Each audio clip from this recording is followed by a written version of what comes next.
Saudi Arab ਅਤੇ ਪਾਕਿਸਤਾਨ ਵਿਚਾਲੇ ਹੋਇਆ ਰੱਖਿਆ ਸਮਝੌਤਾ।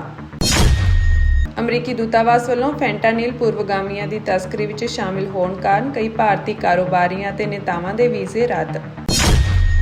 ਅੱਜ ਹੋਈ ਭਾਖੜਾ ਬਿਆਸ ਮੈਨੇਜਮੈਂਟ ਬੋਰਡ ਦੀ ਟੈਕਨੀਕਲ ਕਮੇਟੀ ਦੀ ਮੀਟਿੰਗ।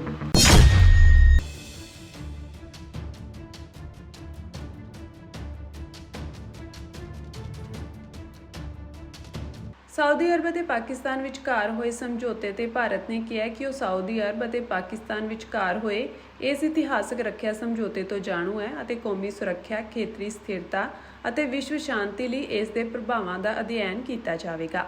ਦੱਸ ਦਈਏ ਕਿ ਪਾਕਿਸਤਾਨ ਦੇ ਪ੍ਰਧਾਨ ਮੰਤਰੀ ਸ਼ਹਿਬਾਜ਼ ਸ਼ਰੀਫ ਵੱਲੋਂ ਬੁੱਧਵਾਰ ਨੂੰ ਰਿਆਧ ਦੀ ਆਪਣੀ ਸਰਕਾਰੀ ਫੇਰੀ ਦੌਰਾਨ ਇੱਕ ਰਣਨੀਤਿਕ ਆਪਸੀ ਰੱਖਿਆ ਸਮਝੌਤੇ ਤੇ ਦਸਤਖਤ ਕਰਨ ਤੋਂ ਬਾਅਦ ਭਾਰਤ ਦੀ ਇਹ ਪ੍ਰਤੀਕਿਰਿਆ ਆਈ ਹੈ, ਜਿਸ ਵਿੱਚ ਦੋਵਾਂ ਦੇਸ਼ਾਂ ਨੂੰ ਇੱਕ ਤੇ ਹਮਲੇ ਨੂੰ ਦੋਵਾਂ ਖਿਲਾਫ ਹਮਲਾ ਮੰਨਣ ਦਾ ਵਾਅਦਾ ਕੀਤਾ ਗਿਆ ਹੈ। ਕਰਾਊਨ ਪ੍ਰਿੰਸ ਅਤੇ ਪ੍ਰਧਾਨ ਮੰਤਰੀ ਮੁਹੰਮਦ ਬਿਨ ਸਲਮਾਨ ਦੇ ਸੱਦੇ ਤੇ ਸ਼ਹੀਬੱਧ ਹੋਇਆ ਇਹ ਸਮਝੌਤਾ ਦੋਵਾਂ ਦੇਸ਼ਾਂ ਵਿਚਾਲੇ ਲਗਭਗ 8 ਦਹਾਕਿਆਂ ਦੇ ਫੌਜੀ ਅਤੇ ਸਿਆਸੀ ਸਹਿਯੋਗ ਨੂੰ ਮਹੱਤਵਪੂਰਨ ਹੁਲਾਰਾ ਦਿੰਦਾ ਹੈ। ਸਾਊਦੀ ਕਰਾਊਨ ਪ੍ਰਿੰਸ ਅਤੇ ਰੱਖਿਆ ਮੰਤਰੀ ਖਾਲਿਦ ਬਿਨ ਸਲਮਾਨ ਨੇ ਸਮਝੌਤਾ ਸ਼ਹੀਬੱਧ ਹੋਣ ਮਗਰੋਂ ਐਕਸ ਤੇ ਪੋਸਟ ਕੀਤਾ ਕਿ ਅਸੀਂ ਅਤੇ ਪਾਕਿਸਤਾਨ ਕਿਸੇ ਵੀ ਹਮਲਾਵਰ ਖਿਲਾਫ ਇੱਕ ਮੋਰਚਾ, ਹਮੇਸ਼ਾ ਤੇ ਹਮੇਸ਼ਾ ਲਈ। ਸਾਊਦੀ ਪਾਕਿਸਤਾਨ ਰੱਖਿਆ ਸਮਝੌਤੇ ਨੂੰ ਅਲ ਯਮਾਹਾ ਪੈਲੇਸ ਵਿੱਚ ਅੰਤਿਮ ਰੂਪ ਦਿੱਤਾ ਗਿਆ ਸੀ, ਜਿੱਥੇ ਸ਼ਰੀਫ ਅਤੇ ਕਰਾਊਨ ਪ੍ਰਿੰਸ ਨੇ ਖੇਤਰੀ ਸੁਰੱਖਿਆ ਚੁਣੌਤੀਆਂ ਦੀ ਵੀ ਸਮੀਖਿਆ ਕੀਤੀ। ਜਦੋਂ ਕਿ ਸ਼ਰੀਫ ਨੇ ਸਾਊਦੀ ਮਹਿਮਾਨ ਨਵਾਜ਼ੀ ਲਈ ਧੰਨਵਾਦ ਪ੍ਰਗਟ ਕੀਤਾ ਅਤੇ ਸਬੰਧਾਂ ਨੂੰ ਡੂੰਘਾ ਕਰਨ ਲਈ ਪਾਕਿਸਤਾਨ ਦੀ ਵਚਨਬੱਧਤਾ ਦੀ ਪੁਸ਼ਟੀ ਕੀਤੀ।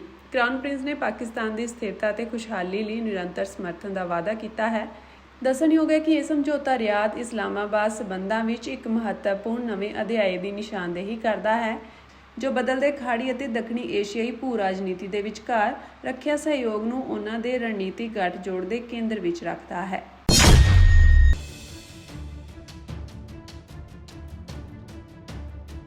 ਨਵੀਂ ਦਿੱਲੀ ਸਥਿਤ ਅਮਰੀਕੀ ਦੂਤਾਵਾਸ ਨੇ ਫੈਂਟਾਨਿਲ ਪੂਰਵਗਾਮੀਆਂ ਦੀ ਤਸਕਰੀ ਵਿੱਚ ਸ਼ਾਮਿਲ ਹੋਣ ਦੇ ਆਧਾਰ ਤੇ ਕੁਝ ਭਾਰਤੀ ਕਾਰੋਬਾਰੀ ਅਧਿਕਾਰੀਆਂ ਅਤੇ ਕਾਰਪੋਰੇਟ ਨੇਤਾਵਾਂ ਦੇ ਵੀਜ਼ੇ ਰੱਦ ਕਰ ਦਿੱਤੇ ਹਨ ਅਤੇ ਬਾਅਦ ਵਿੱਚ ਉਹਨਾਂ ਨੂੰ ਵੀਜ਼ਾ ਦੇਣ ਤੋਂ ਇਨਕਾਰ ਕਰ ਦਿੱਤਾ ਹੈ। ਫੈਂਟਾਨਿਲ ਪੂਰਵਗਾਮੀਆਂ ਮੂਲ ਰਸਾਇਣਾਂ ਦਾ ਹਵਾਲਾ ਦਿੰਦੀਆਂ ਹਨ ਜੋ ਫੈਂਟਾਨਿਲ ਬਣਾਉਂਦੇ ਹਨ, ਜੋ ਕਿ ਅਮਰੀਕਾ ਵਿੱਚ ਓਵਰਡੋਜ਼ ਕਾਰਨ ਹੋਈਆਂ ਮੌਤਾਂ ਦਾ ਇੱਕ ਪ੍ਰਮੁੱਖ ਕਾਰਨ ਹੈ। ਦੂਤਾਵਾਸ ਦੇ ਬਿਆਨ ਵਿੱਚ ਪ੍ਰਭਾਵਿਤ ਲੋਕਾਂ ਦੇ ਨਾਮ ਤਾਂ ਨਹੀਂ ਦੱਸੇ ਗਏ ਹਨ, ਪਰ ਇੱਕ ਬੁਲਾਰੇ ਨੇ ਕਿਹਾ ਕਿ ਉਹ ਭਾਰਤੀ ਨਾਗਰਿਕ ਸਨ। ਦੱਸ ਦਈਏ ਕਿ ਅਮਰੀਕੀ ਰਾਸ਼ਟਰਪਤੀ ਡੋਨਾਲਡ ਟਰੰਪ ਨੇ ਇਹ ਕਹਿੰਦਿਆਂ ਪਹਿਲਾਂ ਚੀਨ, ਮੈਕਸੀਕੋ ਅਤੇ ਕੈਨੇਡਾ ਤੋਂ ਆਯਾਤ ਤੇ ਵਾਧੂ ਟੈਕਸ ਲਗਾਏ ਸਨ ਕਿ ਉਹਨਾਂ ਅਮਰੀਕਾ ਵਿੱਚ ਫੈਂਟਾਨਿਲ ਸਪਲਾਈ ਨੂੰ ਸੁਵਿਧਾਜਨਕ ਬਣਾਇਆ ਹੈ। ਟਰੰਪ ਨੇ ਭਾਰਤੀ ਆਯਾਤ ਤੇ 50% ਦੀ ਸਜ਼ਾਯੋਗ ਟੈਰਿਫ ਵੀ ਲਗਾਇਆ। ਇਸ ਹਫ਼ਤੇ ਅਮਰੀਕੀ ਕਾਂਗਰਸ ਨੂੰ ਦਿੱਤੇ ਇੱਕ ਬਿਆਨ ਵਿੱਚ ਟਰੰਪ ਨੇ ਭਾਰਤ ਨੂੰ 23 ਪ੍ਰਮੁੱਖ ਡਰੱਗ ਟਰਾਂਸਪੋਰਟ ਜਾਂ ਗੈਰ ਕਾਨੂੰਨੀ ਡਰੱਗ ਉਤਪਾਦਕ ਦੇਸ਼ਾਂ ਵਿੱਚੋਂ ਇੱਕ ਵਜੋਂ ਸੂਚੀਬੱਧ ਕੀਤਾ। ਹਾਲਾਂਕਿ ਉਹਨਾਂ ਇਹ ਵੀ ਕਿਹਾ ਕਿ ਸੂਚੀ ਵਿੱਚ ਕਿਸੇ ਵੀ ਦੇਸ਼ ਦੀ ਮੌਜੂਦਗੀ ਜ਼ਰੂਰੀ ਤੌਰ ਤੇ ਉਸ ਦੀ ਸਰਕਾਰ ਦੇ ਡਰੱਗ ਵਿਰੋਧੀ ਯਤਨਾਂ ਦਾ ਪ੍ਰਤੀਬਿੰਬ ਨਹੀਂ ਹੈ।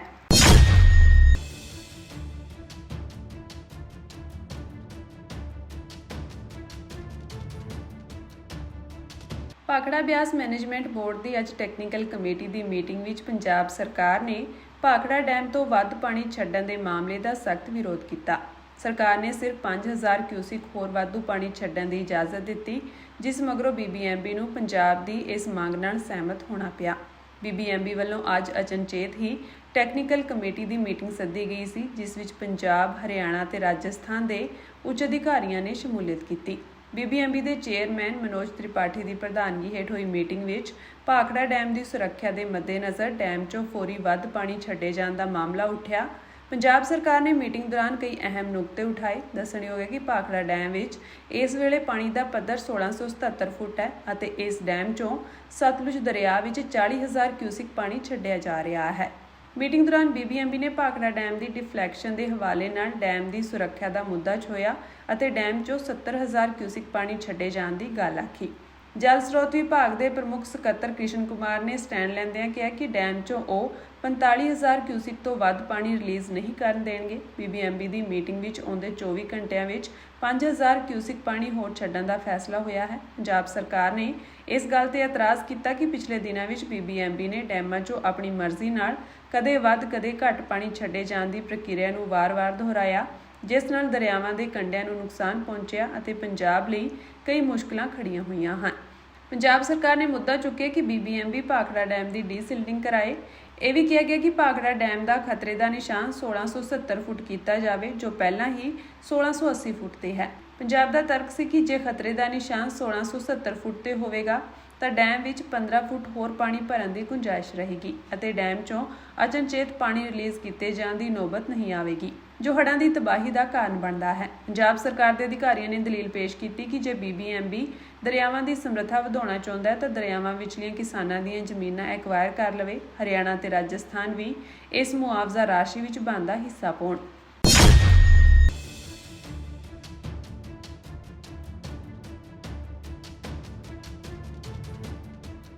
ਕੈਨੇਡਾ ਤੇ ਅਮਰੀਕਾ ਵਿੱਚ ਮਨੁੱਖੀ ਤਸਕਰੀ ਦੇ ਦੋਸ਼ਾਂ ਦਾ ਸਾਹਮਣਾ ਕਰ ਰਹੇ ਗੁਜਰਾਤੀ ਮੂਲ ਦੇ ਫਨੀਲ ਪਟੇਲ ਨੂੰ ਬੀਤੇ ਦਿਨੀ ਬਰੈਂਪਟਨ ਸ਼ਹਿਰ ਤੋਂ ਗ੍ਰਿਫਤਾਰ ਕੀਤਾ ਗਿਆ। ਅਮਰੀਕੀ ਨਿਆਂ ਵਿਭਾਗ ਵੱਲੋਂ ਜਾਰੀ ਵਾਰੰਟ ਦੇ ਆਧਾਰ ਤੇ ਉਸ ਨੂੰ ਕੈਨੇਡੀਅਨ ਅਧਿਕਾਰੀਆਂ ਵੱਲੋਂ ਅਮਰੀਕੀ ਹਿਰਾਸਤ ਵਿੱਚ ਭੇਜੇ ਜਾਣ ਦੀ ਸੰਭਾਵਨਾ ਹੈ। 3 ਸਾਲ ਪਹਿਲਾਂ ਗੁਜਰਾਤ ਤੋਂ ਚੱਲ ਕੇ ਕੈਨੇਡਾ ਵਿੱਚ ਮੈਨੀਟੋਬਾ ਪ੍ਰਾਂਤ ਦੇ ਰਸਤੇ ਦੇਰ ਰਾਤ ਨੂੰ ਸਰਹੱਦ ਤੋਂ ਅਮਰੀਕਾ ਦੇ ਮਿਨੀਸੋਟਾ ਰਾਜ 'ਚ ਲੰਘਣ ਦੀ ਕੋਸ਼ਿਸ਼ ਵਿੱਚ 2 ਬੱਚਿਆਂ ਸਮੇਤ ਇੱਕ ਭਾਰਤੀ ਪਰਿਵਾਰ ਦੇ 4 ਜੀਅ ਬਰਫੀਲੀ ਠੰਡ ਵਿੱਚ ਮੌਤ ਦਾ ਸ਼ਿਕਾਰ ਹੋ ਗਏ ਸਨ। ਉਹਨਾਂ ਦੇ ਨਾਂ ਜਗਦੀਸ਼ ਪਟੇਲ, ਉਸ ਦੀ ਪਤਨੀ ਵੈਸ਼ਾਲੀ ਪਟੇਲ, ਬੇਟੀ ਵਿਹੰਗੀ ਪਟੇਲ ਤੇ ਬੇਟਾ ਧਾਰਮਿਕ ਪਟੇਲ ਸਨ। ਉਹਨਾਂ ਦੀਆਂ ਲਾਸ਼ਾਂ ਕੈਨੇਡਾ ਵਾਲੇ ਪਾਸੇ ਅਮਰੀਕੀ ਸਰਹੱਦ ਤੋਂ 12 ਕੁ ਮੀਟਰ ਦੂਰ ਮਿਲੀਆਂ ਸਨ। ਉਦੋਂ ਤੋਂ ਹੀ ਦੋਵਾਂ ਦੇਸ਼ਾਂ ਦੇ ਜਾਂਚ ਅਧਿਕਾਰੀ ਮਨੁੱਖੀ ਤਸਕਰੀ ਦੇ ਇਸ ਕੇਸ ਦੀ ਜਾਂਚ ਵਿੱਚ ਜੁਟੇ ਹੋਏ ਹਨ। ਅਮਰੀਕਾ ਵਿੱਚ ਉਪਰੋਕਤ ਫਨੀਲ ਪਟੇਲ ਦੇ 2 ਸਾਥੀ ਅਦਾਲਤ ਵੱਲੋਂ ਸਜ਼ਾ ਯਾਫਤਾ ਕੀਤੇ ਜਾ ਚੁੱਕੇ ਹਨ। ਭਾਰਤ ਵਿੱਚ ਅਹਿਮਦਾਬਾਦ ਕ੍ਰਾਈਮ ਬ੍ਰਾਂਚ ਵੱਲੋਂ ਇਸ ਮਾਮਲੇ ਵਿੱਚ ਫਨੀਲ ਅਤੇ ਉਸ ਦੇ ਇੱਕ ਸਾਥੀ ਦਾ ਵਾਰੰਟ ਕੱਢਿਆ ਹੋਇਆ ਹੈ। ਜਾਣਕਾਰੀ ਅਨੁਸਾਰ ਗ੍ਰਿਫਤਾਰੀ ਤੋਂ ਬਚਣ ਲਈ ਫਨੀਲ ਬੀਤੇ ਸਾਲਾਂ ਦੌਰਾਨ ਅਮਰੀਕਾ ਤੋਂ ਇਲਾਵਾ ਵੈਂਕੂਵਰ, ਓਟਵਾ, ਟੋਰਾਂਟੋ, ਬਰੈਂਪਟਨ ਆਦਿ ਸ਼ਹਿਰਾਂ ਵਿੱਚ ਆਪਣੇ ਟਿਕਾਣੇ ਬਦਲਦਾ ਰਿਹਾ ਹੈ। ਉਸ ਦੇ ਸਾਥੀ ਹਰਸ਼ ਕੁਮਾਰ ਪਟੇਲ ਭਾਰਤੀ ਨਾਗਰਿਕ ਅਤੇ ਸਟੀਵ ਸ਼ਾਂਤ ਫਲੋਰੀਡਾ ਵਾਸੀ ਅਮਰੀਕਾ ਵਿਖੇ ਮਿਨੀਸੋਟਾ ਅਦਾਲਤ ਵੱਲੋਂ ਮਨੁੱਖੀ ਤਸਕਰੀ ਅਤੇ ਇਸ ਧੰਦੇ ਵਿੱਚੋਂ ਕਮਾਈ ਕਰਨ ਦੇ ਕੇਸ ਵਿੱਚ ਦੋਸ਼ੀ ਪਾਏ ਜਾ ਚੁੱਕੇ ਹਨ ਤੇ ਬੀਤੇ ਮਈ ਮਹੀਨੇ ਵਿੱਚ ਦੋਵਾਂ ਨੂੰ ਕ੍ਰਮਵਾਰ 10 ਸਾਲ ਤੇ 6.5 ਸਾਲ ਦੀ ਕੈਦ ਹੋਈ। ਸ਼ਾਂਤ ਨੂੰ ਕੈਨੇਡਾ ਵਿੱਚ ਕਈ ਵਿਅਕਤੀਆਂ ਨਾਲ ਭਰੀ ਵੈਨ ਸਮੇਤ ਸਰਹੱਦ ਨੇੜੇ ਕਾਬੂ ਕੀਤਾ ਗਿਆ ਸੀ। ਹਰਸ਼ ਕੁਮਾਰ ਨੂੰ ਅਮਰੀਕਾ ਦੇ ਸ਼ਿਕਾਗੋ ਤੋਂ ਫੜਿਆ ਗਿਆ ਸੀ। ਉਧਰ ਅਮਰੀਕੀ ਨਿਆਂ ਵਿਭਾਗ ਵੱਲੋਂ ਫਨੀਲ ਦੀ ਗ੍ਰਿਫਤਾਰੀ ਦਾ ਵਾਰੰਟ ਕੱਢਿਆ ਹੋਇਆ ਹੈ, ਜਿਸ ਦੇ ਆਧਾਰ ਤੇ ਉਸ ਨੂੰ ਕੇਸ ਭੁਗਤਣ ਲਈ ਅਮਰੀਕੀ ਅਧਿਕਾਰੀਆਂ ਦੇ ਹਵਾਲੇ ਕੀਤੇ ਜਾਣ ਦੀ ਕਾਰਵਾਈ ਸ਼ੁਰੂ ਕੀਤੀ ਜਾ ਸਕਦੀ ਹੈ। ਜਾਣਕਾਰੀ ਅਨੁਸਾਰ ਵਿਦੇਸ਼ੀਆਂ ਨੂੰ ਸਰਹੱਦ ਪਾਰ ਕਰਵਾਉਣ ਲਈ ਕਿਰਾਏ ਤੇ ਗੱਡੀ ਲੈ ਕੇ ਸਰਹੱਦ ਤੱਕ ਪਹੁੰਚਾਇਆ ਜਾਂਦਾ ਸੀ, ਜਿਵੇਂ ਕਿ ਮ੍ਰਿਤਕ ਪਟੇਲ ਪਰਿਵਾਰ ਨੂੰ ਵੀ ਟੋਰਾਂਟੋ ਤੋਂ ਵਿਨੀਪੈਗ ਕਿਰਾਏ ਦੀ ਗੱਡੀ ਵਿੱਚ ਲਿਜਾਇਆ ਗਿਆ ਸੀ। ਅਦਾਲਤ ਦੇ ਰਿਕਾਰਡ ਅਨੁਸਾਰ ਮਰਨ ਤੋਂ ਪਹਿਲਾਂ ਪਟੇਲ ਪਰਿਵਾਰ ਨੇ ਮਦਦ ਲਈ ਫਨੀਲ ਨੂੰ ਫੋਨ ਕੀਤੇ ਸਨ, ਪਰ ਉਹਨਾਂ ਦੀ ਮਦਦ ਨਹੀਂ ਕੀਤੀ ਗਈ।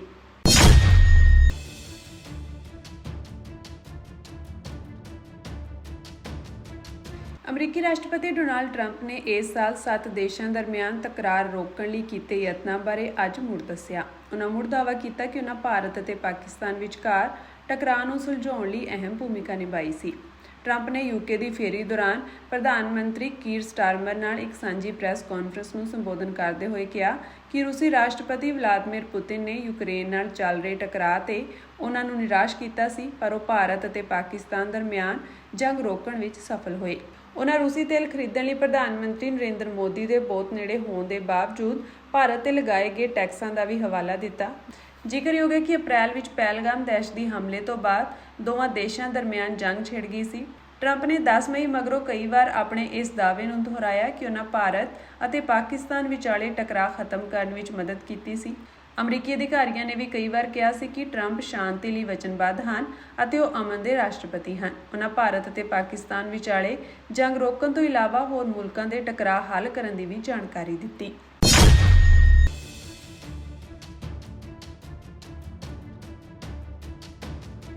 ਟਰੰਪ ਪ੍ਰਸ਼ਾਸਨ ਨੇ ਇਸ ਮਹੀਨੇ ਦੇ ਅਖੀਰ ਵਿੱਚ ਈਰਾਨ ਦੀ ਬੰਦਰਗਾਹ ਚਾਬਹਾਰ ਚਲਾਉਣ ਵਾਲੇ ਲੋਕਾਂ ਤੇ ਪਾਬੰਦੀ ਲਗਾਉਣ ਦੀ ਤਿਆਰੀ ਖਿੱਚ ਲਈ ਹੈ। ਇਸ ਫੈਸਲੇ ਦਾ ਭਾਰਤ ਤੇ ਵੀ ਅਸਰ ਪਵੇਗਾ, ਜੋ ਰਣਨੀਤਿਕ ਪੱਖੋਂ ਅਹਿਮ ਇਸ ਬੰਦਰਗਾਹ ਤੇ ਇੱਕ ਟਰਮੀਨਲ ਨੂੰ ਵਿਕਸਿਤ ਕਰ ਰਿਹਾ ਹੈ।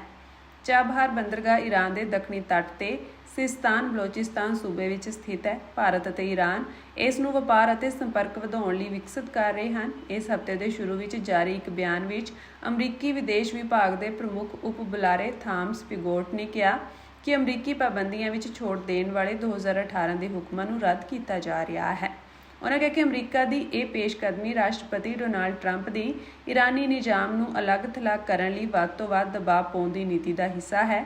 ਪਿਗੋਟ ਨੇ ਕਿਹਾ ਕਿ ਅਮਰੀਕੀ ਵਿਦੇਸ਼ ਮੰਤਰੀ ਨੇ ਅਫਗਾਨਿਸਤਾਨ ਪੁਨਰ ਨਿਰਮਾਣ ਸਹਾਇਤਾ ਅਤੇ ਆਰਥਿਕ ਵਿਕਾਸ ਲਈ ਈਰਾਨ ਆਜ਼ਾਦੀ ਅਤੇ ਪਰਮਾਣੂ ਗੈਰ ਪ੍ਰਸਾਰ ਐਕਟ ਤਹਿਤ 2018 ਵਿੱਚ ਜਾਰੀ ਪਾਬੰਦੀਆਂ ਵਿੱਚ ਛੋਟ ਨੂੰ ਰੱਦ ਕਰ ਦਿੱਤਾ ਹੈ। ਇਹ ਹੁਕਮ 29 ਸਤੰਬਰ 2025 ਤੋਂ ਲਾਗੂ ਹੋਵੇਗਾ।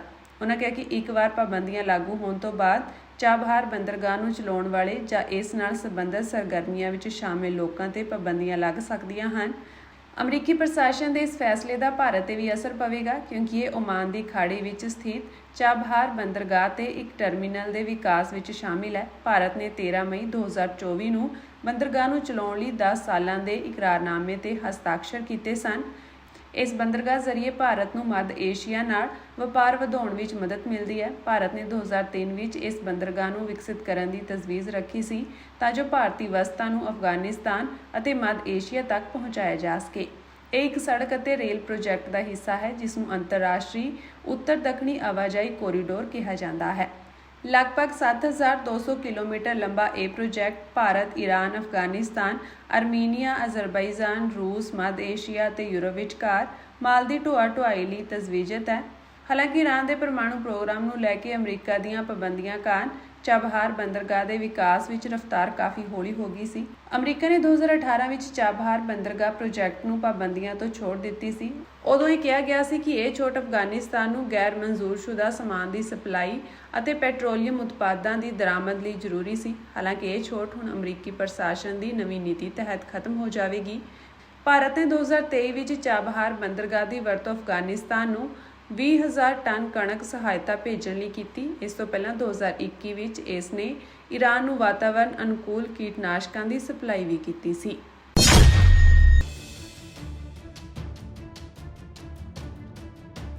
ਪੰਜਾਬ ਵਿੱਚ ਹੜ੍ਹਾਂ ਦੀ ਮਾਰ ਹੇਠ ਆਏ ਲੋਕਾਂ ਦੀ ਜ਼ਿੰਦਗੀ ਪੂਰੀ ਤਰ੍ਹਾਂ ਪਟੜੀ ਤੋਂ ਲੱਥੀ ਹੋਈ ਹੈ। ਲੋਕਾਂ ਵੱਲੋਂ ਸਰਕਾਰ ਨੂੰ ਅਪੀਲਾਂ ਕੀਤੀਆਂ ਜਾ ਰਹੀਆਂ ਹਨ, ਜਿਸ ਤੇ ਹੁਣ ਪੰਜਾਬ ਸਰਕਾਰ ਵੱਲੋਂ ਕੁਝ ਸਹਾਇਤਾ ਜਾਂ ਐਲਾਨ ਮਿਲਣ ਦੀ ਉਮੀਦ ਬਚੀ ਹੈ। ਪੰਜਾਬ ਸਰਕਾਰ ਵੱਲੋਂ ਹੜ੍ਹਾਂ ਨੂੰ ਲੈ ਕੇ 2 ਦਿਨਾਂ ਦਾ ਵਿਸ਼ੇਸ਼ ਸੈਸ਼ਨ ਸੱਦਿਆ ਗਿਆ ਹੈ। ਮੁੱਖ ਮੰਤਰੀ ਭਗਵੰਤ ਮਾਨ ਨੇ ਇਸ ਸੰਬੰਧੀ ਸੋਸ਼ਲ ਮੀਡੀਆ ਅਕਾਊਂਟ ਤੇ ਜਾਣਕਾਰੀ ਵੀ ਦਿੱਤੀ ਹੈ। ਪੰਜਾਬ ਸਰਕਾਰ ਨੇ 26 ਤੋਂ ਲੈ ਕੇ 29 ਸਤੰਬਰ 2025 ਤੱਕ ਪੰਜਾਬ ਵਿਧਾਨ ਸਭਾ ਦਾ ਵਿਸ਼ੇਸ਼ ਇਜਲਾਸ ਬੁਲਾਉਣ ਦਾ ਫੈਸਲਾ ਕੀਤਾ ਹੈ। ਇਸ ਇਜਲਾਸ ਦੀ ਕਾਰਵਾਈ 2 ਦਿਨ 26 ਤੇ 29 ਤਰੀਕ ਨੂੰ ਜਾਰੀ ਰਹੇਗੀ, ਜਦਕਿ 27 ਤੇ 28 ਸਤੰਬਰ ਦੀ ਛੁੱਟੀ ਰਹੇਗੀ।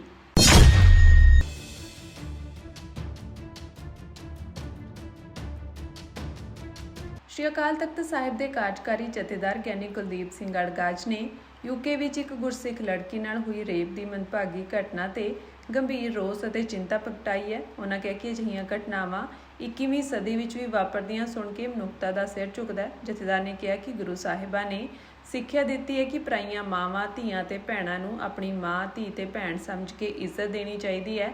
ਪਰ ਯੂਕੇ ਵਿੱਚ ਇੱਕ ਸਿੱਖ ਬੱਚੀ ਨਾਲ ਵਾਪਰੀ ਇਹ ਘਟਨਾ ਨਾ ਸਿਰਫ ਸ਼ਰਮਨਾਕ ਹੈ, ਸਗੋਂ ਇਹ ਸਾਬਿਤ ਕਰਦੀ ਹੈ ਕਿ ਉੱਥੋਂ ਦੀ ਸਰਕਾਰ ਆਪਣੇ ਨਾਗਰਿਕਾਂ ਦੀ ਸੁਰੱਖਿਆ ਕਰਨ ਵਿੱਚ ਅਸਫਲ ਰਹੀ ਹੈ। ਜਥੇਦਾਰ ਗੜਗੱਜ ਨੇ ਕਿਹਾ ਕਿ ਯੂਕੇ ਦੀ ਸਰਕਾਰ ਨੂੰ ਚਾਹੀਦਾ ਹੈ ਕਿ ਇਸ ਮਾਮਲੇ ਵਿੱਚ ਸ਼ਾਮਿਲ ਦੋਸ਼ੀਆਂ ਨੂੰ ਜਲਦੀ ਗ੍ਰਿਫਤਾਰ ਕਰਕੇ ਮਿਸਾਲੀ ਤੋਂ ਮਿਸਾਲੀ ਸਜ਼ਾ ਦਿੱਤੀ ਜਾਵੇ ਤਾਂ ਜੋ ਭਵਿੱਖ ਵਿੱਚ ਕੋਈ ਵੀ ਧੀ ਜਾਂ ਭੈਣ ਇਸ ਤਰ੍ਹਾਂ ਦੇ ਡਰਾਉਣੇ ਤਜਰਬੇ ਦਾ ਸ਼ਿਕਾਰ ਨਾ ਹੋਵੇ। ਉਹਨਾਂ ਕਿਹਾ ਕਿ ਧੀਆਂ ਭੈਣਾਂ ਜਦੋਂ ਘਰ ਤੋਂ ਬਾਹਰ ਨਿਕਲਣ ਉਹਨਾਂ ਨੂੰ ਇਹ ਯਕੀਨ ਹੋਣਾ ਚਾਹੀਦਾ ਹੈ ਕਿ ਉਹ ਸੁਰੱਖਿਅਤ ਹਨ। ਇਸ ਤੋਂ ਇਲਾਵਾ ਜਥੇਦਾਰ ਨੇ ਕਿਹਾ ਕਿ ਇਹ ਮਾਮਲਾ ਸਿਰਫ ਇੱਕ ਸਿੱਖ ਲੜਕੀ ਨਾਲ ਹੋਈ ਘਟਨਾ ਦਾ ਨਹੀਂ ਬਲਕਿ ਮਨੁੱਖਤਾ ਦੇ ਵਿਰੁੱਧ ਇੱਕ ਅਪਰਾਧ ਹੈ। ਭਾਵੇਂ ਪੀੜਤ ਸਿੱਖ ਹੋਵੇ ਜਾਂ ਕਿਸੇ ਹੋਰ ਧਰਮ ਨਾਲ ਸੰਬੰਧਿਤ, ਸਾਡਾ ਸਟੈਂਡ ਸਾਫ਼ ਹੈ ਕਿ ਇਸ ਤਰ੍ਹਾਂ ਦੀਆਂ ਘਟਨਾਵਾਂ ਬਿਲਕੁਲ ਬਰਦਾਸ਼ਤਯੋਗ ਨਹੀਂ ਹਨ। ਉਹਨਾਂ ਕਿਹਾ ਕਿ ਸਿੱਖ ਕੌਮ ਹਮੇਸ਼ਾ ਦੁਨੀਆ ਭਰ ਵਿੱਚ ਸੇਵਾ ਤੇ ਬਲੀਦਾਨ ਲਈ ਜਾਣੀ ਜਾਂਦੀ ਹੈ। ਚਾਹੇ ਕੁਦਰਤੀ ਆਫਤ ਹੋਵੇ ਜਾਂ ਮਨੁੱਖਤਾ ਨਾਲ ਜੁੜਿਆ ਕੋਈ ਵੀ ਸੰਕਟ, ਸਿੱਖ ਹਮੇਸ਼ਾ ਅੱਗੇ ਰਹਿੰਦੇ ਹਨ। ਅਜਿਹੀ ਕੌਮ ਦੀ ਧੀ ਨਾਲ ਅਜਿਹੀ ਘਟਨਾ ਵਾਪਰਨਾ ਨਾ ਸਿਰਫ ਉਸ ਪਰਿਵਾਰ ਲਈ ਸਗੋਂ ਪੂਰੀ ਸਿੱਖ ਕੌਮ ਲਈ ਦਰਦਨਾਕ ਹੈ। ਗਿਆਨੀ ਕੁਲਦੀਪ ਸਿੰਘ ਅੜਗੱਜ ਨੇ ਯੂਕੇ ਸਰਕਾਰ ਨੂੰ ਕਿਹਾ ਕਿ ਜੇ ਦੋਸ਼ੀਆਂ ਨੂੰ ਸਜ਼ਾ ਨਹੀਂ ਮਿਲਦੀ ਤਾਂ ਇਹ ਨਾ ਸਿਰਫ ਨਿਆਂ ਦੀ ਹਾਰ ਹੋਵੇਗੀ, ਸਗੋਂ ਹੋਰ ਅਪਰਾਧੀਆਂ ਦੇ ਮਨ ਵਿੱਚ ਵੀ ਹੌਸਲਾ ਵਧੇਗਾ। ਦੋਸ਼ੀਆਂ ਨੂੰ ਮਿਸਾਲੀ ਸਜ਼ਾ ਮਿਲਣੀ ਚਾਹੀਦੀ ਹੈ ਤਾਂ ਜੋ ਕੱਲ੍ਹ ਤੋਂ ਕੋਈ ਵੀ ਕਿਸੇ ਵੀ ਧੀ ਭੈਣ ਦੇ ਨਾਲ ਜਬਰ ਜਨਾਹ ਕਰਨ ਬਾਰੇ ਸੋਚ ਵੀ ਨਾ ਸਕੇ। ਅੰਤ ਵਿੱਚ ਉਹਨਾਂ ਕਿਹਾ ਕਿ ਇਹ ਘਟਨਾ ਉਸ ਦੇਸ਼ ਵਿੱਚ ਵਾਪਰੀ ਹੈ ਜਿੱਥੇ ਲੋਕ ਕਹਿੰਦੇ ਹਨ ਕਿ ਉਹਨਾਂ ਤੋਂ ਦੁਨੀਆ ਨੇ ਸੱਭਿਅਤਾ ਸਿੱਖੀ, ਪਰ ਅਜਿਹੀ ਗੈਰ ਸੱਭਿਅਤਾ ਵਾਲੀ ਘਟਨਾ ਵਾਪਰਨਾ ਸਾਰੀ ਮਨੁੱਖਤਾ ਲਈ ਸ਼ਰਮਨਾਕ ਹੈ। ਵਾਹਿਗੁਰੂ ਕਰੇ ਕਿ ਉੱਥੇ ਦੀ ਸਰਕਾਰ ਤੁਰੰਤ ਕਾਰਵਾਈ ਕਰਕੇ ਨਿਆਂ ਦੇਵੇ ਤਾਂ ਕਿ ਸਾਰੀਆਂ ਧੀਆਂ ਭੈਣਾਂ ਆਪਣੇ ਆਪ ਨੂੰ ਸੁਰੱਖਿਅਤ ਮਹਿਸੂਸ ਕਰ ਸਕਣ। ਆਪਾਂ ਇਹ ਚੀਜ਼ ਸਪੋਰਟ ਨਾ ਕਰੋ ਇਹਨਾਂ ਨੂੰ। ਜਿਹੜਾ ਬੰਦਾ ਕਿਸੇ ਬੰਦੇ ਦੀ ਸਪੋਰਟ ਕਰਦੇ ਵੇਖ ਗਿਆ ਤੇ ਅਸੀਂ ਫੇਰ ਨਹੀਂ ਡਾਂਗ, ਭਾਵੇਂ ਉਹ ਪੰਜਾਬੀ ਹੋਵੇ ਆਵੇ ਤੇ ਭਾਵੇਂ ਉਹ ਪ੍ਰਵਾਸੀ। ਤੇ ਆਪਾਂ ਇੱਕੋ ਗੱਲ ਕਹਿੰਦੇ ਆ ਕਿ ਆ ਕਰਾਲੀ, ਮੋਹਾਲੀ ਪੰਜਾਬ ਦੇ ਵਿੱਚ ਜਿੰਨੇ ਬਦਮਾਸ਼ੀ ਕੀਤੀ ਪ੍ਰਵਾਸੀ ਨੇ ਤੇ ਇਹ ਨਾ ਸੋਚ ਲਓ ਤੁਹਾਡੀ ਬਦਮਾਸ਼ੀ ਚੱਲਣ ਦੇਵਾਂਗੇ। ਜਿੱਥੇ ਬਦਮਾਸ਼ੀ ਕਰੋ ਉੱਥੇ ਡਾਂਗ ਫੇਰ ਕੇ ਪੁੱਠਾ ਕਰਕੇ ਟੰਗਾਂਗੇ। ਅਸੀਂ ਇਹਦੇ ਸੰਬੰਧ ਵਿੱਚ ਆਏ ਹਾਂ ਕਿ ਕੱਲ੍ਹ ਨੂੰ ਸਾਡੇ ਬੱਚਿਆਂ ਨਾਲ ਇੱਕ ਕਰਮ ਨਾ ਹੋ ਸਕੇ, ਇਸ ਕਰਕੇ ਇਹਨਾਂ ਦਾ ਆਧਾਰ ਕਾਰਡ ਨਾ ਬਣੇ, ਇਹਨਾਂ ਦੀ ਵੋਟ ਨਾ ਬਣੇ, ਇਹਨਾਂ ਦੇ ਜਿਹੜੇ ਪ੍ਰਵਾਸੀ ਨੇ ਉਹ ਨਾ ਹੋਵੇ, ਇਹਨਾਂ ਦੀ ਵੈਰੀਫਿਕੇਸ਼ਨ ਹੋਵੇ। ਜਿਹੜਾ ਬੰਦਾ ਇਹਨਾਂ ਨੂੰ ਰੱਖਦਾ ਉਹ ਆਪਣੀ ਜ਼ਿੰਮੇਵਾਰੀ ਤੇ ਰੱਖੇ। ਕੱਲ੍ਹ ਨੂੰ ਕੋਈ ਕਰਮ ਕਰਕੇ ਭੱਜਦਾ ਹੈ, ਕੋਈ ਕ੍ਰਾਈਮ ਕਰਕੇ ਭੱਜਦਾ ਤੇ ਉਸ ਬੰਦੇ ਤੇ ਪਰਚਾ ਦਰਜ ਹੋਵੇ। ਇਹ ਸਾਡੇ ਮੰਡਲ ਦੇ ਵਿੱਚ ਮੰਗਾਂ ਨੇ। ਕਦੇ ਕਿਸੇ ਦਸਤਾਰਦਾਰ ਦੀ ਦਸਤਾਰ ਲੈਂਦੀ ਆ, ਕਦੇ ਕਿਸੇ ਦਾ ਕੁੱਟਮਾਰ ਹੁੰਦੀ ਆ, ਕਦੇ ਕਿਸੇ ਦੇ ਕਕਾਰਾਂ ਦੀ ਬੇਅਦਬੀ ਹੁੰਦੀ ਆ। ਇਹ ਇਹਨਾਂ ਦਾ ਰੋਜ਼ ਦਾ ਕੰਮ ਹੈ, ਕਿਉਂਕਿ ਸਰਕਾਰਾਂ ਦੀ ਸ਼ਹਿ ਤੇ ਹੋ ਰਿਹਾ। ਪਰ ਇਹ ਸਾਡਾ ਪੰਜਾਬ ਆ, ਅਸੀਂ ਪੰਜਾਬ ਦਾ ਮਾਹੌਲ ਖਰਾਬ ਨਹੀਂ ਹੋਣ ਦੇਣਾ। ਹੁਸ਼ਿਆਰਪੁਰ ਵਿੱਚ 5 ਸਾਲ ਦੇ ਬੱਚੇ ਦੇ ਅਗਵਾ ਅਤੇ ਕਤਲ ਤੋਂ ਬਾਅਦ ਸੂਬੇ ਭਰ ਵਿੱਚ ਪ੍ਰਵਾਸੀਆਂ ਵਿਰੁੱਧ ਗੁੱਸਾ ਭੜਕ ਉੱਠਿਆ ਹੈ ਕਿ ਪਿੰਡਾਂ ਦੀਆਂ ਪੰਚਾਇਤਾਂ ਨੇ ਪ੍ਰਵਾਸੀਆਂ ਨੂੰ ਇਲਾਕੇ ਵਿੱਚੋਂ ਕੱਢਣ ਲਈ ਸਰਗਰਮ ਕਦਮ ਚੁੱਕਣੇ ਸ਼ੁਰੂ ਕਰ ਦਿੱਤੇ ਹਨ। ਇਸ ਦੌਰਾਨ ਜਲੰਧਰ ਦੇ ਆਦਮਪੁਰ ਨੇੜੇ ਇੱਕ ਪਿੰਡ ਡਰੋਲੀ ਕਲਾਂ ਵਿੱਚ ਪ੍ਰਵਾਸੀ ਮਜ਼ਦੂਰਾਂ ਨੂੰ ਸੰਬੋਧਨ ਕਰਨ ਲਈ ਇਲਾਕੇ ਦੀਆਂ 10 ਪੰਚਾਇਤਾਂ ਦੀ ਇੱਕ ਐਮਰਜੈਂਸੀ ਮੀਟਿੰਗ ਹੋਈ। ਮੀਟਿੰਗ ਵਿੱਚ ਨੇੜਲੇ ਕਈ ਪਿੰਡਾਂ ਦੀਆਂ ਪੰਚਾਇਤਾਂ ਨੇ ਹਿੱਸਾ ਲਿਆ ਅਤੇ ਕਈ ਮਤੇ ਸਰਬਸੰਮਤੀ ਨਾਲ ਪਾਸ ਕੀਤੇ ਗਏ। ਇਹ ਫੈਸਲਾ ਕੀਤਾ ਗਿਆ ਕਿ ਪ੍ਰਵਾਸੀਆਂ ਨੂੰ ਆਧਾਰ ਕਾਰਡ ਅਤੇ ਵੋਟਰ ਕਾਰਡ ਜਾਰੀ ਨਹੀਂ ਕੀਤੇ ਜਾਣਗੇ। ਜਿਨ੍ਹਾਂ ਦੀਆਂ ਵੋਟਾਂ ਪਹਿਲਾਂ ਹੀ ਹਨ ਉਹਨਾਂ ਨੂੰ ਰੱਦ ਕਰ ਦਿੱਤਾ ਜਾਵੇਗਾ। ਇਸ ਤੋਂ ਇਲਾਵਾ ਕਿਸੇ ਵੀ ਪ੍ਰਵਾਸੀ ਨੂੰ ਰਾਤ ਨੂੰ ਪਿੰਡ ਦੇ ਆਲੇ-ਦੁਆਲੇ ਜਾਂ ਚੌਰਾਹਿਆਂ ਤੇ ਘੁੰਮਣ ਦੀ ਇਜਾਜ਼ਤ ਨਹੀਂ ਦਿੱਤੀ ਜਾਵੇਗੀ। ਪੰਚਾਇਤਾਂ ਨੇ ਇਹ ਵੀ ਫੈਸਲਾ ਕੀਤਾ ਕਿ ਪਿੰਡ ਦੇ ਅੰਦਰ ਕਿਸੇ ਵੀ ਤਿਉਹਾਰ ਲਈ ਪ੍ਰਵਾਸੀਆਂ ਨੂੰ ਕੋਈ ਸਥਾਨ ਪ੍ਰਦਾਨ ਨਹੀਂ ਕੀਤਾ ਜਾਵੇਗਾ। ਇਸ ਤੋਂ ਇਲਾਵਾ ਕੋਈ ਵੀ ਪਿੰਡ ਵਾਸੀ ਆਪਣੀ ਜਾਇਦਾਦ ਜਾਂ ਘਰ ਪ੍ਰਵਾਸੀਆਂ ਨੂੰ ਨਹੀਂ ਵੇਚੇਗਾ। ਜੇਕਰ ਕੋਈ ਅਜਿਹਾ ਕਰਦਾ ਹੈ ਤਾਂ ਉਸ ਨੂੰ ਜ਼ਿੰਮੇਵਾਰ ਠਹਿਰਾਇਆ ਜਾਵੇਗਾ। ਇਸ ਮੌਕੇ ਪਿੰਡ ਵਾਸੀਆਂ ਨੇ ਕਿਹਾ ਕਿ ਆਉਣ ਵਾਲੇ ਦਿਨਾਂ ਵਿੱਚ 25 ਤੋਂ 30 ਪਿੰਡਾਂ ਦੀ ਇੱਕ ਹੋਰ ਵੱਡੀ ਮੀਟਿੰਗ ਬੁਲਾਈ ਜਾਵੇਗੀ, ਜਿਸ ਵਿੱਚ ਪ੍ਰਵਾਸੀ ਮਜ਼ਦੂਰਾਂ ਨਾਲ ਸੰਬੰਧਿਤ ਮੁੱਦਿਆਂ ਤੇ ਅੱਗੇ ਦੀ ਰਣਨੀਤੀ ਤੇ ਚਰਚਾ ਕੀਤੀ ਜਾਵੇਗੀ। ਬੇਨਤੀ ਆ ਸਾਰੇ ਆਪਣੇ ਪੰਜਾਬੀ ਵੀਰਾਂ ਨੂੰ ਕਿ ਬਈ ਕੋਈ ਬੰਦਾ ਪ੍ਰਵਾਸੀ ਦਾ ਸਾਥ ਨਾ ਦੇਵੇ। ਇੱਕ ਕੰਮ ਇੱਥੇ ਹੁਸ਼ਿਆਰਪੁਰ ਹੋਇਆ, ਤੁਸੀਂ ਵੇਖ ਹੀ ਲਿੱਤਾ, ਉਹ ਮੁੰਡਾ ਛੋਟਾ ਜਿਹਾ ਆਇਆ ਉਹਦੇ ਨਾਲ। ਇੱਕ ਦੋ ਹੋਰ ਕੰਮ ਹੋ ਗਿਆ ਜਲੰਧਰ ਤੇ ਇੱਕ ਹੋ ਗਿਆ ਕੁੰਬੜੇ। ਤੁਹਾਨੂੰ ਪਤਾ 2 ਨੌਜਵਾਨ ਜਿਹੜੇ ਪੰਜਾਬੀ ਜਿਹੜੇ ਆਪਣੇ ਮਾਰਤੇ ਸੀ। ਤੇ ਆਪਾਂ ਇਹ ਚੀਜ਼ ਸਪੋਰਟ ਨਾ ਕਰੋ ਇਹਨਾਂ ਨੂੰ। ਜਿਹੜਾ ਬੰਦਾ ਕਿਸੇ ਬੰਦੇ ਦੀ ਸਪੋਰਟ ਕਰਦੇ ਵੇਖ ਗਿਆ ਤੇ ਅਸੀਂ ਫੇਰ ਨਹੀਂ ਡਾਂਗ, ਭਾਵੇਂ ਉਹ ਪੰਜਾਬੀ ਹੋਵੇ ਆਵੇ ਤੇ ਭਾਵੇਂ ਉਹ ਪ੍ਰਵਾਸੀ। ਤੇ ਆਪਾਂ ਇੱਕੋ ਗੱਲ ਕਹਿੰਦੇ ਆ ਕਿ ਆ ਕਰਾਲੀ ਮੋਹਾਲੀ ਪੰਜਾਬ ਦੇ ਵਿੱਚ ਜਿੰਨੇ ਬਦਮਾਸ਼ੀ ਕੀਤੀ ਪ੍ਰਵਾਸੀ ਨੇ ਤੇ ਇਹ ਨਾ ਸੋਚ ਲਓ ਤੁਹਾਡੀ ਬਦਮਾਸ਼ੀ ਚੱਲਣ ਦੇਵਾਂਗੇ। ਜਿੱਥੇ ਬਦਮਾਸ਼ੀ ਕਰੋ ਉੱਥੇ ਡਾਂਗ ਫੇਰ ਕੇ ਪੁੱਠਾ ਕਰਕੇ ਟੰਗਾਂਗੇ। ਜੋ ਬੱਚੇ ਨਾਲ ਦੁਸ਼ਕਰਮ ਹੋਇਆ ਹੈ, ਮਾੜਾ ਕਰਮ ਹੋਇਆ ਹੈ, ਅਸੀਂ ਇਹਦੇ ਸੰਬੰਧ ਵਿੱਚ ਆਏ ਹਾਂ ਕਿ ਕੱਲ੍ਹ ਨੂੰ ਸਾਡੇ ਬੱਚਿਆਂ ਨਾਲ ਇੱਕ ਕਰਮ ਨਾ ਹੋ ਸਕੇ। ਇਸ ਕਰਕੇ ਇਹਨਾਂ ਦਾ ਆਧਾਰ ਕਾਰਡ ਨਾ ਬਣੇ, ਇਹਨਾਂ ਦੀ ਵੋਟ ਨਾ ਬਣੇ, ਇਹਨਾਂ ਦੇ ਜਿਹੜੇ ਪ੍ਰਵਾਸੀ ਨੇ ਉਹ ਨਾ ਹੋਵੇ, ਇਹਨਾਂ ਦੀ ਵੈਰੀਫਿਕੇਸ਼ਨ ਹੋਵੇ। ਜਿਹੜਾ ਬੰਦਾ ਇਹਨਾਂ ਨੂੰ ਰੱਖਦਾ ਉਹ ਆਪਣੀ ਜ਼ਿੰਮੇਵਾਰੀ ਤੇ ਰੱਖੇ। ਕੱਲ੍ਹ ਨੂੰ ਕੋਈ ਕਰਮ ਕਰਕੇ ਭੱਜਦਾ ਹੈ, ਕੋਈ ਕ੍ਰਾਈਮ ਕਰਕੇ ਭੱਜਦਾ ਤੇ ਉਸ ਬੰਦੇ ਤੇ ਪਰਚਾ ਦਰਜ ਹੋਵੇ। ਇਹ ਸਾਡੇ ਮੰਡਲ ਦੇ ਵਿੱਚ ਮੰਗਾਂ ਨੇ। ਕਦੇ ਕਿਸੇ ਦਸਤਾਰਦਾਰ ਦੀ ਦਸਤਾਰ ਲੈਂਦੀ ਆ, ਕਦੇ ਕਿਸੇ ਦਾ ਕੁੱਟਮਾਰ ਹੁੰਦੀ ਆ, ਕਦੇ ਕਿਸੇ ਦੇ ਕਕਾਰਾਂ ਦੀ ਬੇਅਦਬੀ ਹੁੰਦੀ ਆ। ਇਹ ਇਹਨਾਂ ਦਾ ਰੋਜ਼ ਦਾ ਕੰਮ ਹੈ, ਕਿਉਂਕਿ ਸਰਕਾਰਾਂ ਦੀ ਸ਼ਹਿ ਤੇ ਹੋ ਰਿਹਾ। ਪਰ ਇਹ ਸਾਡਾ ਪੰਜਾਬ ਆ, ਅਸੀਂ ਪੰਜਾਬ ਦਾ ਮਾਹੌਲ ਖਰਾਬ ਨਹੀਂ ਹੋਣ ਦੇਣਾ। ਹੈਗਾ ਇਹ ਮੈਮੋਰੈਂਡਮ ਸਰਕਾਰ ਨੂੰ ਆਪਣੀ ਰਿਕਮੈਂਡੇਸ਼ਨ ਦੇ ਨਾਲ ਭੇਜਾਂਗੇ। ਜੋ ਵੀ ਇਹਨਾਂ ਦੇ ਨਾਲ ਹੋਇਆ ਹੈਗਾ ਉਹਦੇ ਲਿਸਟ ਸਖਤ ਤੋਂ ਸਖਤ ਕਾਰਵਾਈ ਜਿਹੜੀ ਹਾਂ ਅਸੀਂ ਰਿਕਮੈਂਡ ਕਰਾਂਗੇ।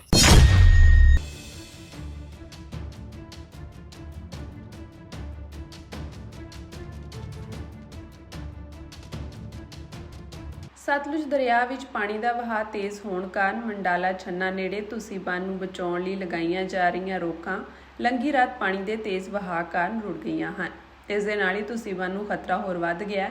ਨਾਲ ਲੱਗਦੇ 4 ਘਰ ਡਿੱਗਣ ਲੱਗ ਪਏ ਹਨ। ਰੋਕਾਂ ਰੁੜਨ ਕਾਰਨ ਲੋਕਾਂ ਵਿੱਚ ਬੰਨ੍ਹ ਟੁੱਟਣ ਦਾ ਡਰ ਬੈਠ ਗਿਆ। ਮੰਡਾਲਾ ਛੰਨਾ ਦੇ ਲੋਕਾਂ ਨੇ ਆਪਣਾ ਸਮਾਨ ਸੁਰੱਖਿਅਤ ਥਾਵਾਂ ਤੇ ਲਿਜਾਣਾ ਸ਼ੁਰੂ ਕਰ ਦਿੱਤਾ ਹੈ।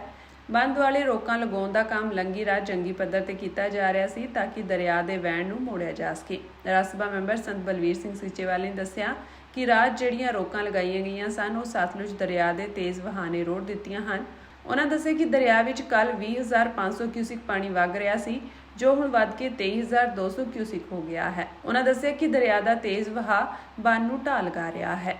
ਬਹੁਤ ਜ਼ਿਆਦਾ ਮਤਲਬ ਕਹਿੰਦਾ ਜਿਹੜਾ ਆਪਣੇ ਡੈਮ ਤੋਂ ਮਤਲਬ ਪਾਣੀ ਛੱਡਿਆ ਗਿਆ ਉਹਦੇ ਨਾਲ ਬਹੁਤ ਜ਼ਿਆਦਾ ਮਤਲਬ ਖੇਤਾਂ ਦੀ ਤਬਾਹੀ ਹੋਈ ਹੈ। ਸਾਡੇ ਇੱਕ ਤੁਸੀਂ ਬੰਨ੍ਹ ਹੈ ਉਹ ਟੁੱਟ ਗਿਆ 2-3 ਥਾਂ ਤੇ ਸਾਡੇ ਦੇ ਉੱਪਰ ਮੋਤਲੇ ਪੈਂਦੇ ਹੈਗੇ, ਉੱਥੇ ਵੀ ਮਤਲਬ ਕਹਿੰਦਾ ਵੀ ਤੁਸੀਂ ਬੰਨ ਮਤਲਬ ਟੁੱਟ ਗਿਆ, ਕਿਉਂਕਿ ਇਸ ਦੀ ਨਾ ਤੇ ਮੁਰੰਮਤ ਕੀਤੀ ਗਈ, ਨਾ ਇਹਨੂੰ ਉੱਚਾ ਕੀਤਾ ਗਿਆ, ਨਾ ਇਹਦੇ ਉੱਤੇ ਮਿੱਟੀ ਪਾਈ ਗਈ। ਸਾਡਾ ਪਿੰਡ ਦਰਿਆ ਬਿਆਸ ਦੇ ਮੈਨੂੰ ਕਹਿੰਦਾ ਜਿਹੜਾ ਪਿੰਡ ਦੇ ਗੱਭਿਆਂ ਦੀ ਜਿੰਨੀ ਜ਼ਮੀਨ ਹੈ ਸਾਡੇ ਪਿੰਡ ਦੀ, ਉਹਦੇ ਵਿੱਚੋਂ ਦੀ ਗੱਭਿਆਂ ਦੀ ਦਰਿਆ ਲੰਘਦਾ, ਅੱਧੀ ਜ਼ਮੀਨ ਪਾਰ ਹੈ, ਅੱਧੀ ਇੱਧਰ ਹੈ, ਰਾਰ ਹੈ। ਤੇ ਸਾਡੇ ਇਹ ਦਰਿਆ ਨੇ ਐਰਕਾਂ ਹੀ ਮੈਨੂੰ ਕਹਿੰਦਾ ਘੱਟੋ ਘੱਟ ਵੀ ਤੇ 50 ਕਿੱਲੇ ਜ਼ਮੀਨ ਜਿਹੜੀ ਹਾਲੇ ਢੱਟ ਚੁੱਕੀ ਆ, ਜੇ ਢੱਟੀ ਜਾਣ ਡਈ ਹੈ ਤੇ ਬਹੁਤ ਜ਼ਿਆਦਾ ਨੁਕਸਾਨ ਹੋ ਰਿਹਾ। ਤੇ ਇਹ ਸਾਡੇ ਆਪਣੇ ਮੈਂ ਤੇ ਇਹਨਾਂ ਦਾ ਬੜਾ ਧੰਨਵਾਦ ਕਰਾਂਗਾ, ਮਤਲਬ ਸਰਵੇਖਣ ਵਾਲਿਆਂ ਦਾ, ਤੇ ਸਾਡੇ ਇਲਾਕੇ ਦੇ ਪ੍ਰਧਾਨ ਸਾਡੇ ਮਾਸਟਰ ਈਸਰ ਜੀ ਮੰਜਪੁਰ, ਉਹ ਸਾਡੀ ਇੰਨੀ ਹੈਲਪ ਕਰ ਰਹੇ ਆ ਬਹੁਤ ਜ਼ਿਆਦਾ। ਮੇਰੇ ਆਪਣੇ 23 ਦੇ ਵਿੱਚ, ਇਸ ਤੋਂ ਪਹਿਲਾਂ 23 ਦੇ ਵਿੱਚ ਹੜ੍ਹ ਆਇਆ ਸੀਗਾ, ਇਦਾਂ ਹੀ ਮਤਲਬ ਪਾਣੀ ਆਇਆ ਸੀਗਾ ਤੇ ਇਦਾਂ ਹੀ ਮਤਲਬ ਇਹ ਜਿਹੜੀ ਆ ਤੁਸੀਂ ਟੁੱਟੀ ਸੀਗੀ, ਤਾਂ ਵੀ ਇਹ ਮਤਲਬ ਕਹਿੰਦਾ ਸਾਡੇ ਪਿੰਡ ਦੀ ਬਹੁਤ ਜ਼ਿਆਦਾ ਇਹਨਾਂ ਨੇ ਸੇਵਾ ਕੀਤੀ ਅਕਾਲੀ ਲੀਡਰਸ਼ਿਪ ਵੱਲੋਂ। ਤੇ ਸਾਡੇ ਹੁਣ ਵੀ ਪਿੱਛੇ ਵੱਲੋਂ ਕਹਿੰਦਾ ਵੀ ਸਾਡੇ ਅਕਾਲੀ ਜਥੇਦਾਰ ਵੱਲੋਂ ਕਹਿੰਦਾ ਆਪਣੇ ਗਰੇਵਾਲ ਸਾਹਿਬ ਆਏ ਸੀਗੇ, ਉਹਨਾਂ ਨੇ ਬਹੁਤ ਹੌਸਲਾ ਦਿੱਤਾ ਸਾਡੇ ਪਿੰਡ ਨੂੰ ਵੀ ਕੋਈ ਗੱਲ ਨਹੀਂ, ਅਸੀਂ ਤੁਹਾਡੇ ਨਾਲ ਹੈ। ਤੇ ਅਸੀਂ ਉਹਨਾਂ ਦਾ ਬਹੁਤ ਧੰਨਵਾਦ ਕਰਦੇ ਹਾਂ ਤੇ ਮੌਕੇ ਤੇ ਸਾਡੀ ਆਣ ਕੇ ਸਾਰ ਲੈਂਦੇ ਆ। ਅਸੀਂ ਜਿਸ ਜਗ੍ਹਾ ਤੇ ਅੱਜ ਖੜੇ ਆ, ਇਹ ਜ਼ਮੀਨ ਮੁਸ਼ਾਫਰ ਦੇ ਵਿੱਚ ਪੈਂਦੀ ਹੈ, ਜਿੱਥੋਂ 23 ਦੇ ਵਿੱਚ ਵੀ ਬਹੁਤ ਵੱਡਾ ਪਾੜ ਪਿਆ ਸੀ। ਔਰ 1.5 ਮਹੀਨੇ ਤੋਂ ਜਿੱਥੇ ਅਸੀਂ ਖੜੇ ਆ, ਸਾਡੀ ਬੈਕ ਸਾਈਡ ਹੈ, 1.5 ਮਹੀਨੇ ਤੋਂ ਸਾਡੇ ਖੇਤਾਂ ਦੇ ਵਿੱਚ ਪਾਣੀ ਜਿਹੜਾ ਚੱਲ ਰਿਹਾ। 1 ਮਹੀਨਾ ਪਹਿਲਾਂ ਇਸ ਬੰਨ੍ਹ ਨੂੰ ਅਸੀਂ ਕਾਇਮ ਰੱਖਣ ਦੀ ਕੋਸ਼ਿਸ਼ ਕੀਤੀ ਸੀ। ਇਲਾਕੇ ਦੀਆਂ ਸੰਗਤਾਂ ਜਿਵੇਂ ਸਾਡੇ ਮਾਸਟਰ ਹੋਣੀ ਆਏ ਆ, ਈਸਰ ਸਿੰਘ ਜੀ, ਇਹਨਾਂ ਦੀ ਬਦੌਲਤ ਇਸ ਬੰਨ੍ਹ ਨੂੰ ਅਸੀਂ ਬਾਹਰੋਂ ਮਿੱਟੀ ਲਿਆ ਕੇ, ਜਾਂ ਨੇੜੇ ਸਾਡਾ ਇੱਕ ਦਾਨੀ ਸੱਜਣ ਸੀ, ਉਹਦੀ ਫਸਲ ਬੀਜੀ ਹੋਈ ਪੱਟ ਕੇ ਉਸ ਬੰਨ੍ਹ ਨੂੰ ਮਜ਼ਬੂਤ ਕਰਨ ਦੀ ਕੋਸ਼ਿਸ਼ ਕੀਤੀ। ਪਰ ਪਾਣੀ ਇੰਨਾ ਜ਼ਿਆਦਾ ਪੌਂਗ ਡੈਮ ਦਾ ਪਿੱਛੋਂ ਆ ਗਿਆ ਕਿ ਬੰਨ੍ਹ ਜਿਹੜਾ ਉਹਦੇ ਉੱਪਰ ਦੀ ਪਾਣੀ ਟੱਪ ਗਿਆ, ਬੰਨ੍ਹ ਜਿਹੜਾ ਟੁੱਟ ਗਿਆ। ਸੋ ਮਾਸਟਰ ਹੋਣਾ ਦਾ ਬਹੁਤ ਬਹੁਤ ਧੰਨਵਾਦ।